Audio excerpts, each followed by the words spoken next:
This video will go through all of the currently released heroes and provide one or a few tips to counter them. Some heroes don't have very simple or specific ways to counter them, so it might sound like I'm saying just dodge it in those cases, but knowing your best options and what to look out for is still important. Many characters' abilities function as soft combo breakers, meaning that they can interrupt soft true combos. So in the case that a hero is likely using one, I'll put a star by their name, which should indicate to you to only use fully true combos until you've baited out their skill. One last note, I'm a solos player, so many of the tips apply mostly to solos, but there is still a fair bit of helpful knowledge you can gain here if you prefer team modes. Ask questions and share your own tips down below. Big thank you to everyone that was willing to hop in a custom with me to help collect all the clips. Let's get started. With Viper's silence skill and her ultimate, she has lingering hyper armor frames that will allow her to parry. So if you're holding focus against a Viper that activates one of those abilities, don't take it as a free focus attack. Play it safe and try to bait out that parry for a punish. If you've won priority against a Viper, chances are they'll use their skill as soon as possible, so try to predict when it will come out and tap dodge.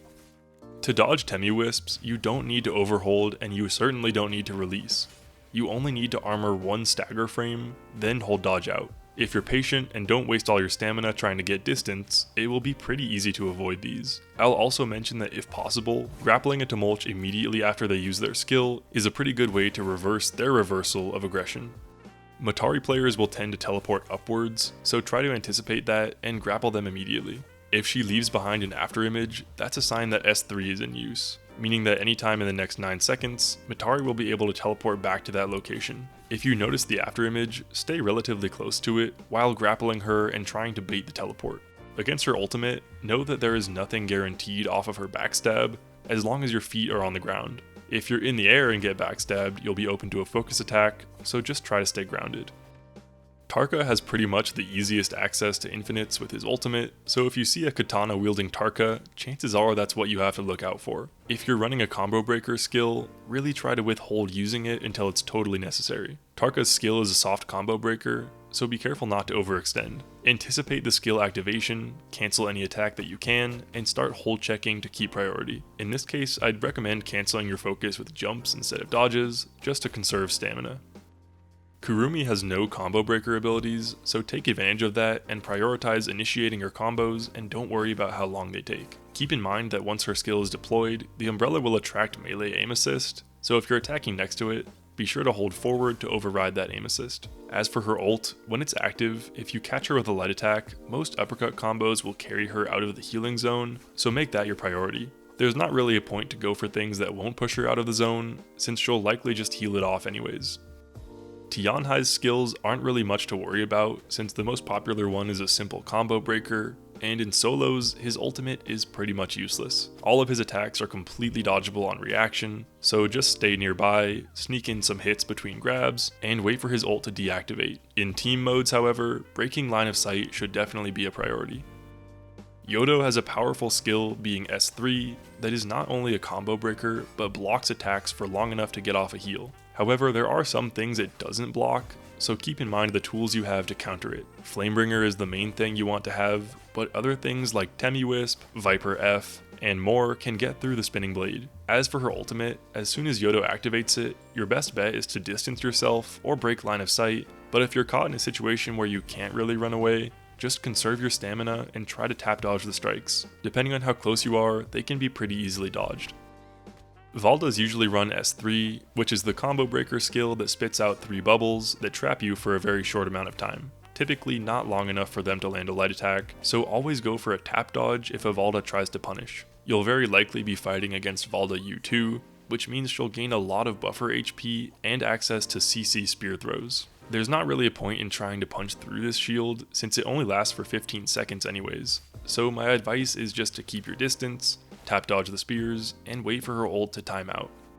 Yueshan's ult transformation time is long enough to give you time to grapple away, and that's pretty much all you need to do. Make some space, or get to high ground like the top of a tree, and there's not much they can do about it. If you're fighting against a Yueshan in Yang, it's a lot more tricky, but scale rushing and grappling between the pillars is usually pretty good means to kite around the opponent until the ult runs out.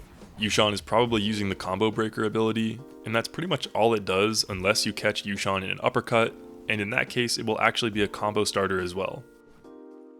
Wuchens are likely running S3, which means after the combo breaker, they have 3 blades that can be fired for a small amount of healing and blocks projectiles. That includes grapples, so be careful grappling the force field. Those blades can also be fired as soft combo breakers, so stick to true combos while Wuchen has blades up.